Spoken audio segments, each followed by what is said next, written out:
హైదరాబాద్లోని కంచా గచ్చిబౌలి భూముల వ్యవహారం దేశవ్యాప్తంగా తీవ్ర దుమారం రేపింది. హైదరాబాద్ సెంట్రల్ యూనివర్సిటీలో సమీపంలోని భూముల్లో చెట్లను నరికివేయడంతో విద్యార్థులు ఒక్కసారిగా ఆందోళనకు దిగారు.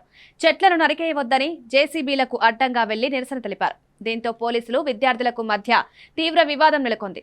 అప్పుడు పోలీసులు విద్యార్థుల పట్ల ప్రవర్తించిన తీరుపై ప్రతిపక్షాలు తీవ్ర ఆగ్రహం వ్యక్తం చేశాయి. దీంతో ఈ వివాదం రాజకీయంగా కూడా తీవ్ర చర్చకు దారితీసింది. అయితే ఐటీ పార్క్ అభివృద్ధి కోసం చెట్లను నరికివేయడం సరికాదని కొందరు సుప్రీంకోర్టులో పిటిషన్ దాఖలు చేశారు. కంచ గచ్చిబౌలి భూముల్లో చెట్ల నరికివేతను ఆపేలా ఆదేశాలివ్వాలని పిటిషన్లో పేర్కొన్నారు. ఈ పిటిషన్లపై తాజాగా మరోసారి సుప్రీంకోర్టులో విచారణ జరిగింది. సుప్రీంకోర్టు ప్రధాన న్యాయమూర్తి జస్టిస్ బిఆర్ గవాయ్ నేతృత్వంలోని ధర్మాసనం ఈ పిటిషన్లపై విచారణ చేపట్టింది. ఈ విచారణ సందర్భంగా సుప్రీంకోర్టు కీలక వ్యాఖ్యలు చేసింది. బుల్డోజర్లు తీసుకొచ్చి చెట్లను నరికారు, అధికారులు సమర్థించుకునే ప్రయత్నం చేయొద్దని కోర్టు వ్యాఖ్యానించింది. కంచ గచ్చిబౌలి భూముల్లో పర్యావరణ పునరుద్ధరణకు చర్యలు చేపట్టాలని ప్రభుత్వానికి ఆదేశాలు జారీ చేసింది.